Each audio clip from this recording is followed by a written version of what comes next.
તમે જોઈ રહ્યા છો ઈટીવી ભારત આજના મહત્વના સમાચાર। ભરૂચમાં વિધર્મી યુવકે હિન્દુ નામ ધારણ કરી યુવતીને ફસાવી પ્રેમજાળમાં। આરોપી યુવકે હિન્દુ નામનું આઈડી બનાવી યુવતીને પ્રેમજાળમાં ફસાવતા યુવતીએ ફરિયાદ નોંધાવી।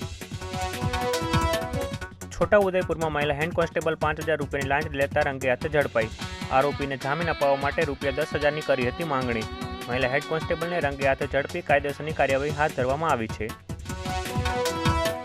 ભગવાન રામ માંસાહારી હોવાની ટિપ્પણી કરનાર એનસીપીના ધારાસભ્ય વિરુદ્ધ નોંધાઈ વધુ 3 એફઆઈઆર। ધારાસભ્ય જીતેન્દ્ર આવાએ ભગવાન રામ પણ માંસાહારી છે તે પ્રકારનું આપ્યું હતું નિવેદન।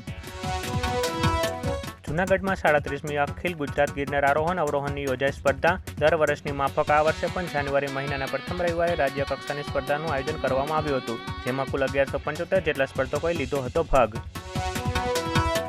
બાંગ્લાદેશના વડાપ્રધાન શેખ હસીનાએ મતદાનના દિવસે ભારતના કર્યા ભરપૂર વખાણ। તેમણે કહ્યું કે બાંગ્લાદેશ ભાગ્યશાળી છે કારણ કે ભારત જેવો વિશ્વાસપાત્ર દેશ તેમનો મિત્ર છે। અમદાવાદમાં આજથી આંતરરાષ્ટ્રીય પતંગ મહોત્સવનો થયો શુભારંભ। મુખ્યપ્રધાન ભૂપેન્દ્ર પટેલે આ પતંગ મહોત્સવનું ઉદ્ઘાટન કર્યું હતું। આંતરરાષ્ટ્રીય પતંગ મહોત્સવમાં 55 દેશના 153 જેટલા પતંગબાજો લેશે ભાગ।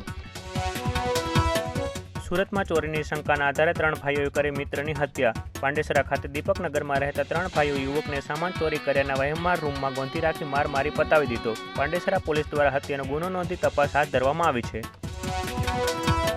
કેપ્ટન કુલનો હુક્કો પીતો હોવાનો વિડીયો સોશિયલ મીડિયામાં થયો વાયરલ। વાયરલ વિડીયોમાં ધોની હુક્કો પીતો જોવા મળી રહ્યો છે, જેના પછી સોશિયલ મીડિયા પર ફેન્સ આપી રહ્યા છે મજેદાર પ્રતિક્રિયાઓ।